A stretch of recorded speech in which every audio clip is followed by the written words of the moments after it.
예수님께서 수많은 기적을 베푸셨는데 성경에 죽은 자를 살린 사건이 3가지가 나옵니다. 그것은 오늘 우리가 읽은 대로 회당장 야이로의 딸 12살 난 딸아이가 살아난 것이 나오고, 또 하나는 누가복음 7장에 보면은 예수님이 나인성이라는 곳에 갔는데 그때 이 관이 성 밖으로 나오고 있었어요. 그런데 그 관 뒤에 따라오는 여인이 실신할 정도로 슬피 울면서 관 뒤로 따라 나오는 거예요. 그래서 예수님 보니까 이 과부의 아들, 대강 그 아들의 나이를 20살 정도로 추정하는데 20살 난 아들이 갑자기 죽은 거예요. 우리가 알다시피 예수님 시대 여자한테는 재정적인 권한이 없는데 아들마저 이 죽어버렸으니까 이 과부된 이 어머니는 얼마나 슬프고 또 얼마나 어려운 지경에 처하게 되는지 우리가 짐작할 수 있습니다. 이 여인이 실실할 정도로 우는 거예요. 예수님이 그 장례 이것을 보면서 너무 슬프셨어요. 그래서 상녀가 나가는 것을 멈추게 하고 그 관 위에다 손을 얹고 청년아 일어나라 라고 말씀하셨어요. 그때 청년이 일어나서 죽은 자가 살아나서 관 위에 앉아가지고 다른 사람들, 관을 메우고 가는 사람들과 대화를 나누는 기적 같은 일이 벌어졌습니다. 3번째 죽은 자를 살린 것은 요한복음 11장에 나오는 우리가 잘 아는 이 마르다 마리아의 오라비 나사로의 사건입니다. 나사로가 죽은 지 4일 됐어요. 근데 예수님께서 이 나사로 무덤에 가서 예수님 우셨죠. 그러면서 나사로야 나오라 할 때 이 죽은 나사로가 수의를 입은 채로 무덤 밖으로 뚜벅뚜벅 걸어 나오는 이런 기적의 역사가 일어났습니다.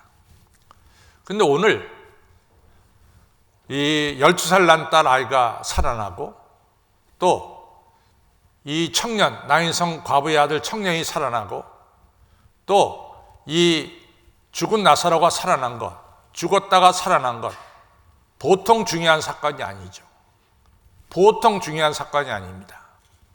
그런데 예수님께서 중요하게 보시는 것은 뭐냐? 물론 죽은 자가 살아나는 사건이 너무 중요해요.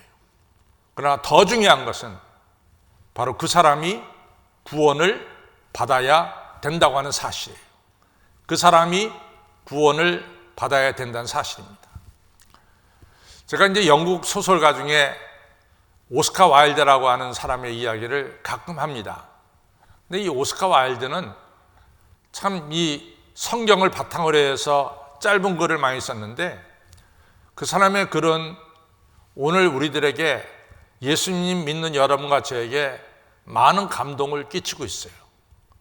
여러 가지 이야기했지만 그 중에 하나는 아주 건장한 사람이 길 가는 사람 때리고 행패를 부립니다. 그래서 예수님이 지나가시다가 그 청년에게 당신은 왜 죄 없는 사람을 때리고 행패를 부립니까? 라고 말하니까 그 사람이 말씀하기를 예수님 저 모르세요.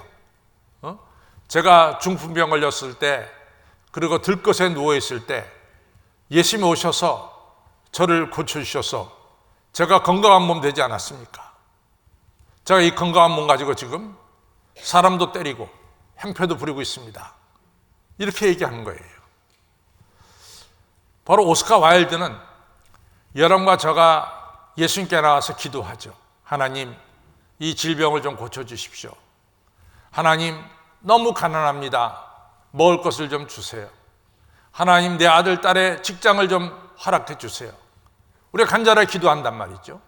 그러면 하나님은 우리의 기도를 받으셔서 병든 자는 치유시켜 주시고 가난한 자에게 먹을 것을 주시고 아들, 딸 출세시켜 주십니다. 그러면 이렇게 받은 하나님의 은혜를 가지고 우리가 어떻게 사느냐? 그게 중요하다 그 말이에요. 그걸 갖다가 오스카 와일드라는 사람은 오늘 예수님 믿는 여러분과 저를 향해서 중요하게 질문을 던지는 거죠. 오늘 회당장 야이로가 예수님을 찾아 나왔어요. 그런데 회당장 야이로는 그 당시에 꽤 높은 직책을 가진 사람입니다. 여러분, 항상 이스라엘은 회당을 중심으로 해서 이같이 사회가 형성됐어요. 한 예를 들자면 1948년 5월 14일 날 이제 이스라엘이 독립하고 나서 소위 말해서 시오니즘이라고 해가지고 세계에 흩어진 유대인들이 이제 이스라엘로 오기 시작했죠. 그러면 2000년 넘게 나라가 없었던 이스라엘 사람들이 어떻게 저 사람이 이스라엘 사람이냐 하는 걸 갖다가 증명할 수 있느냐 이거죠. 그렇잖아요. 뭐 한 군데 모여 살았다 몰라도 전 세계에 흩어진 유대인들이 이제 1948년에 나라가 세워졌다고 해서 전부 다들 미국에서 러시아에서 또 남아프리카에서 이 예루살렘으로 오는데 그 사람들이 유태인이라는 것을 어떻게 증명하냐 말이지. 2000년 동안 호적 없이 지냈는데 말이죠. 근데 그때 가장 중요한 게 뭐냐면은 그 사람이 다니고 있는 시나고그, 회당에서 회당장이 이 사람은 유대인이다 라고 증명서를 써주면은 무조건 유대인이에요. 그 정도로 이 회당장 랍비의 권한은 대단히 셉니다. 이러한 회당장 야이로가 얼마나 힘이 있었겠어요? 이 자기 딸을 고치려고 백방으로 노력했을 것입니다. 근데 고칠 수가 없었어요, 결론은. 그래서 이 회당장 야이로는 자기 자신을 깨닫습니다. 자기 한계를 깨닫는 거죠. 내가 부족하고 내 힘으로는 내 딸을 고칠 수가 없다라는 것을 확실하게 깨닫는 거죠. 그래서 회당장 야이로는 자기의 부족을 깨닫고 예수님을 찾아왔습니다. 그리고 오늘 성경에 본 대로 예수님 앞에 무릎 꿇고 간절하게 내 딸이 낫기를 위해서 예수님에게 구한 것을 알 수 있어요. 구원의 시작은 자기의 부족을 깨닫는 데서 구원의 시작은 이루어집니다.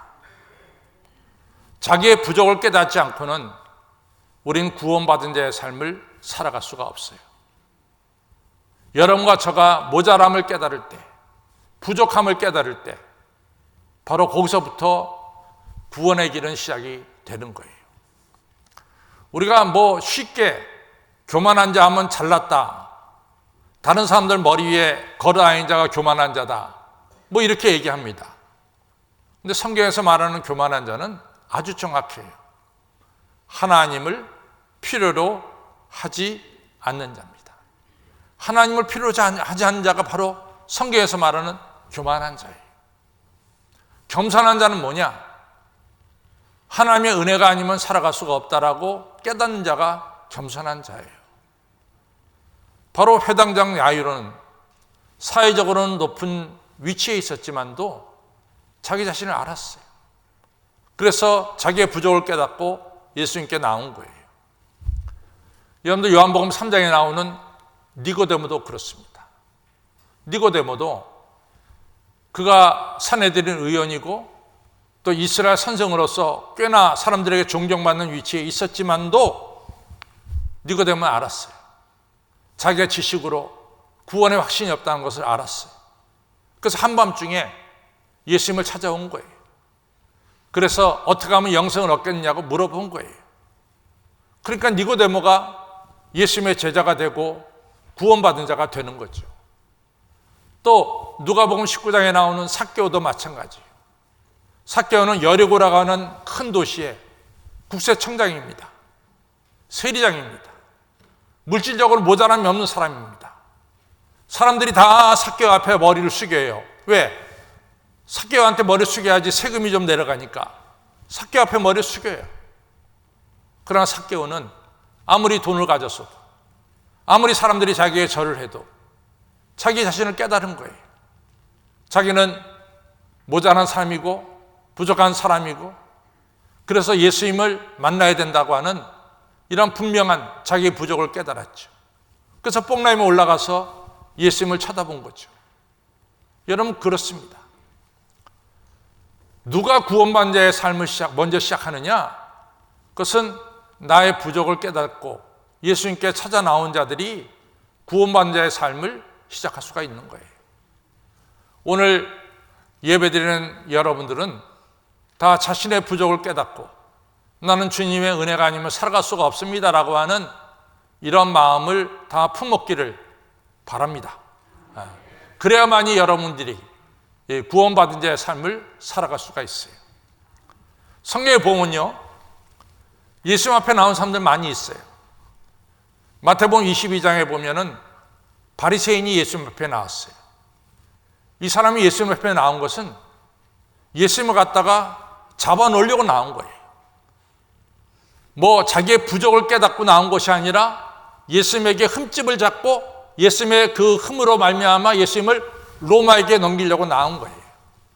그래서 물어본 질문이 뭡니까? 가이사, 로마 황제 가이사에게 세금을 바치는 것이 가합니까? 불가합니까?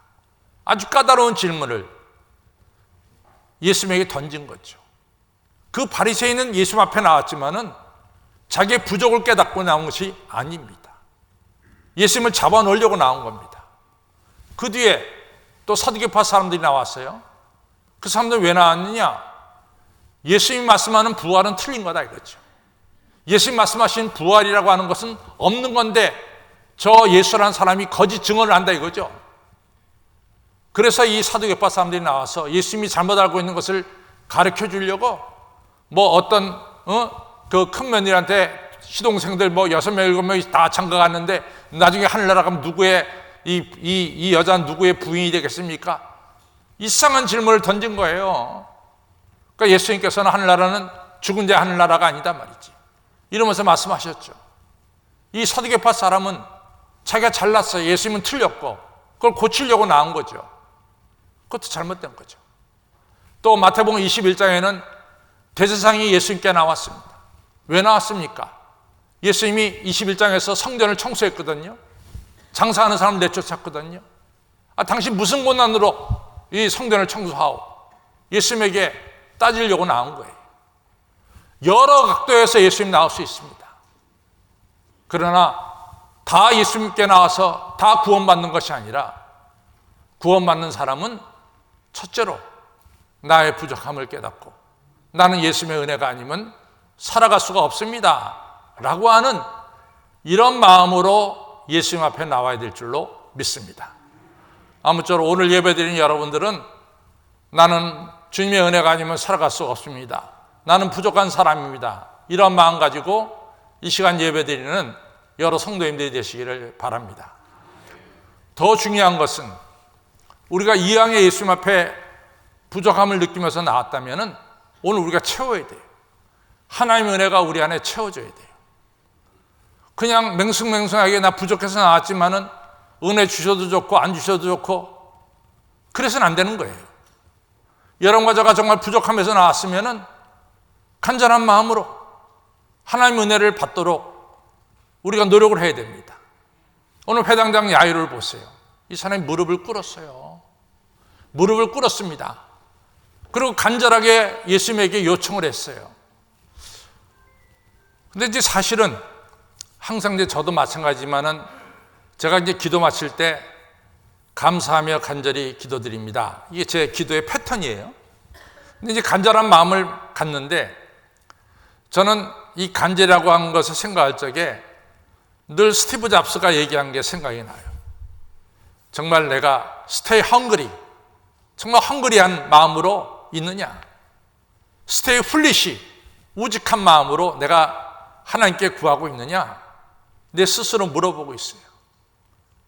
오늘 여러분과 저도 부족함 때문에 예수님 앞에 나왔는데 은혜 받으려고 나왔는데 정말로 스티브 잡스가 말한 대로 stay hungry, stay foolish 이런 마음으로 정말로 은혜를 사모하고 있느냐 이런 얘기입니다. 오늘 야이로는 그런 마음으로 예수님 앞에 이 간절하게 자기 딸 고쳐달라고 간구하고 있습니다. 이것이 바로 구원받은 자의 삶의 첫 번째 발자국입니다. 두 번째로 중요한 것은 뭐냐? 예수님께서 그 간절함 보시고 뭐라고 말씀하세요? 야이로와 함께 야이로의 집으로 가셨어요. 야이로와 동행하셨다라고 하는 사실이에요. 오늘 여러분과 저의 구원받은 자의 삶의 두 번째 특징은 이 시간 주인과 동행하는 삶을 우리가 살아가고 있는 거예요. 이것이 중요합니다. 여러분과 저는 예수님과 동행하는 삶을 살아가는 거예요. 이게 얼마나 중요한지 모릅니다. 이제 보십시오. 우리가 이제 누가복음 24장 가서 보면 뭐가 나오냐면은 예수님이 십자가에 달려 죽었다고 크게 실망해서 예루살렘을 떠나는 제자들이 나와요. 그 고향 엠마오로 내려갑니다. 이 두 제자는 너무 실망했어요. 예수님이 이스라엘 구할자라고 믿었는데 예수님이 흉악한 죄인들과 함께 십자가에 달려 죽으신 거예요. 그래서 실망한 가운데 고향 엠마오로 내려가고 있었죠. 그때 낯선 사람이 동행합니다. 낯선 사람이 동행하면서 이 두 제자에게 말하죠. 왜 당신들 얼굴이 그렇게 슬프냐? 그랬더니 이 두 제자가 낯선 사람이 말씀하기를 당신은 그일 예루살렘에서 이루어진 일 모르세요? 예수라고 하는 사람이 십자가에 달려 죽었습니다. 우리는 그분이 이스라엘 구할자라고 그리스도라고 믿었습니다. 그때 낯선 사람이 이 실망 속에 있는 두 제자에게 동행하면서 율법서, 창세기, 출애굽기, 레위기, 민수기, 신명기, 선지서, 우리가 한 대로 이사야, 예레미야, 에스겔 모든 선지자를 통해서 우리 예수님께서 이같이 예언된 분이 예수님이고 또 이 고난을 통해서 예수님이 부활의 영광을 얻게 될 것을 자세하게 말씀해 주셨어요. 두 제자가 뭐라고 말합니까? 우리 그분이 우리와 함께 할 때 우리의 마음이 뜨겁지 아니하다냐. 예수님이 함께 하니까 이 의심이 있던 이 두 제자의 마음속에 의심이 사라지고 부활한 예수님을 만나게 되고 확신을 갖게 되는 이러한 축복이 일어났습니다. 예수님과 동행한다는 거 너무 중요해요. 출애굽기 12장에 보면은 이스라엘 백성들이 출애굽할 때 야곱의 후손들도 나왔지만 더 많은 사람들이 중대한 잡족 에레브들이 따라 나왔어요. 중대한 잡족은 야훼 하나님에 대해서 야자도 모르는 사람들이에요. 그러나 이 중대한 잡족이 40년 동안 하나님과 동행하면서 구름기둥 불기둥으로 하나님이 저들을 인도하면서 저들이 아시다시피 하나님 백성, 이스라엘 백성이 되었다라고 하는 사실이에요. 여러분, 오늘 여러분과 저가 주인과 동행한다고 하는 것은 구원받은 자의 삶의 확실한 발걸음입니다. 여러분과 저 안에 늘 우리 예수님 모시고 동행하시기를 바랍니다. 요한복음 14장 16절로 18절에 뭐라고 말씀하세요? 내가 떠나면 내가 보혜사 성령을 너에게 보내겠다. 보혜사 성령이 너희들과 영원히 함께 할 것이다.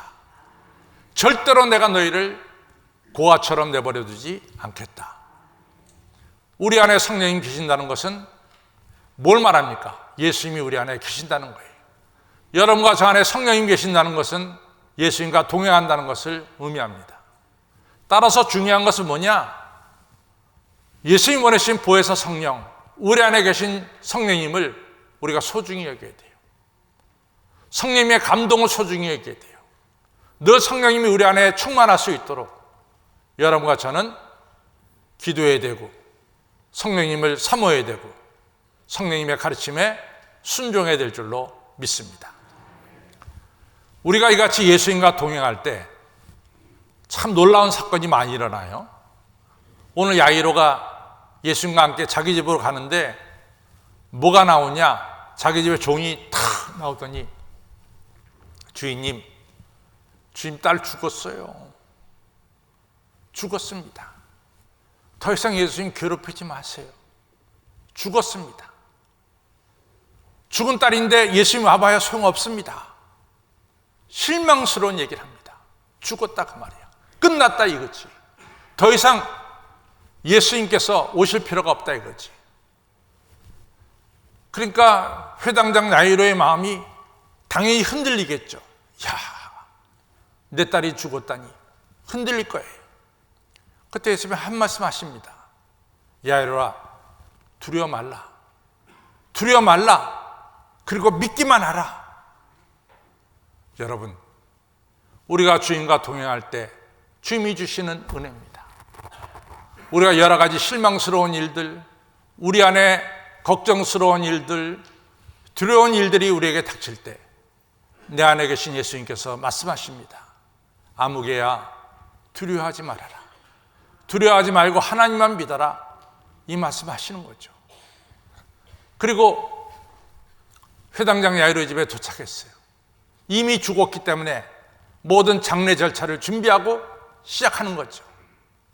그리고 막 호곡을 하고 헌화하고 호곡을 하고 막 완전히 죽은 자의 장례식 다 지내내고 있었어요. 그때 예수님이 들어가자마자 이 아이가 죽지 않고 잠자고 있다, 죽지 않았다, 잠자고 있다 얘기하니까 거기 있는 사람들이 비웃어요. 정신 나갔나? 지금 죽었는데 왜 죽지 않았다고 얘기하나? 막 비웃는 거예요. 예수님께서 그럽니다. 저 비웃는 자들, 혹하는 자들을 다 내보내고, 그리고 야이로와 예수님의 제자들과 함께 그 죽은 아이한테 들어가서 예수님께서 손을 뻗어서 달리다고 하니까 죽었던 야이로의 딸 12살 난 아이가 벌떡 일어나는 기적의 역사가 일어났어요. 저는 신앙생활 하면서 날마다 체험하는 것 중에 하나가 뭐냐? 우리 안에 계신 하나님께서 우리의 신앙을 시험하는 자들을 내가 물리치는 것이 아니라 우리 하나님 물리쳐 주시는 거예요. 여러분이 물리치는 게 아니라도 여러분과 동행하는 우리 예수님께서 우리를 비웃고 우리의 신앙을 무너뜨리러 가는 모든 사탄과 악마를 우리 주님께서 다 물리쳐 주시고 여러분과 저로 하여금 주님과 동행하면서 드디어 죽은 자가 살아나는 기적을 체험하고 확실한 믿음을 갖도록 역사하시는 것을 볼 수 있습니다. 저는 늘 고린도서 10장 13절의 말씀을 좋아해요. 하나님은 여러분과 저에게 우리가 감당치 못할 시험을 절대로 허락하지 않는다 그랬어요. 그리고 여러분과 제가 감당치 못할 시험이 우리에게 올 때 우리 하나님은 여러분과 저에게 피할 길을 주시고 그 시험을 이길 수 있도록 우리에게 은혜를 주신다라고 말씀하고 있습니다. 주님과 동행한다는 것이 이렇게 축복입니다. 이제는 우리가 정리를 하죠. 구원받은 자의 삶은 첫째 뭐예요? 나의 부족을 깨닫고 예수님께로 나오는 거예요. 그리고 맹숭맹숭하게 있는 것이 아니라 뭐예요? 전에도 얘기했듯이 stay hungry, stay foolish. 정말로 간절한 마음으로, 정말로 간절한 마음으로, 조금 더 우리나라 말로 더 치면 좀 더 치열한 마음으로 하나님 은혜를 베풀어 주세요. 하나님의 은혜가 아니면 제가 살아갈 수가 없습니다. 이러한 마음으로 우리가 하나님께 예배드리는 거죠. 그리고 우리와 동행하시는 예수님을 항상 소중히 여기시고 내 안에 계시는 성령님을 소중히 여기시고 성령님의 감화 감동에 순종하면서 나아갈 때 우리는 악한 마귀 사탄을 이길 수 있고 또 우리가 이 믿음의 삶에서 승리하는 하나님의 성도가 될 줄로 믿습니다. 이것이 바로 구원받은 자의 삶입니다. 이러한 축복이 있기를 주님의 이름으로 축원합니다.